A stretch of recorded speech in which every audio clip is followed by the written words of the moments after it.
अलीकडच्या काळामध्ये प्रेमसंबंधातून वादाला मोठं पेव फुटण्याचं कारण आणि अशा अनेक घटना आपण घडतानाचं चित्र संपूर्ण देशभरात पाहायला मिळतो.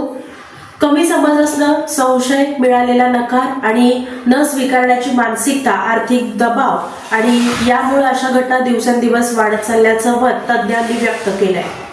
अलीकडच्या काळात प्रेम संबंधांमधून उद्भवणाऱ्या वादांचे रूपांतर गंभीर गुन्ह्यांमध्ये होत असल्याच्या घटना देशभरात अधूनमधून समोर येत आहेत. तज्ज्ञांच्या मते संशय, नकार स्वीकारण्याची मानसिकता नसणे, सोशल मीडियाचा गैरवापर, आर्थिक वाद आणि कौटुंबिक दबाव ही अशा घटनांमागील प्रमुख कारणे मानली जातात. प्रेम संबंधांमध्ये निर्माण होणारे मतभेद अनेकदा धमक्या, मारहाण, ब्लॅकमेल, पाठलाग, बनावट सोशल मीडिया अकाउंट तयार करणे, खासगी फोटो किंवा माहितीचा गैरवापर अशा गंभीर स्वरूपाच्या गुन्ह्यांपर्यंत पोहोचतात. काही प्रकरणांमध्ये हे वाद जीवघेणेही ठरल्याची उदाहरणे तपास यंत्रणांसमोर आली आहेत. मानसशास्त्रांच्या मते कोणत्याही नात्यात परस्पर सन्मान, विश्वास आणि संमती या गोष्टी अत्यंत महत्त्वाच्या आहेत.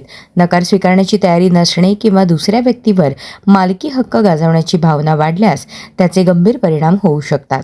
पोलीस प्रशासन नागरिकांना सोशल मीडियावर वैयक्तिक माहिती आणि छायाचित्रे शेअर करताना सावधगिरी बाळगण्याचे आवाहन ठरते. कोणत्याही प्रकारच्या धमक्या, ब्लॅकमेल किंवा ऑनलाईन छळ सहन न करता त्वरित पोलिसांकडे तक्रार करण्याचा सल्ला दिला जातो. शास्त्रज्ञांचे असे मत आहे की युवकांमध्ये भावनिक आरोग्य, संवाद कौशल्य आणि कायद्याविषयी जागरूकता वाढवणे आवश्यक आहे.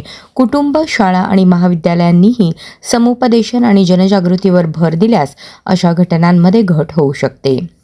प्रेम हे परस्पर विश्वास, सन्मान आणि स्वेच्छेवर आधारित नाते आहे. मतभेद निर्माण झाल्यास संवाद, समुपदेशन आणि कायदेशीर मार्ग स्वीकारणे हाच योग्य पर्याय आहे. कोणत्याही परिस्थितीत हिंसा किंवा बेकायदेशीर कृत्य हा उपाय ठरू शकत नाही.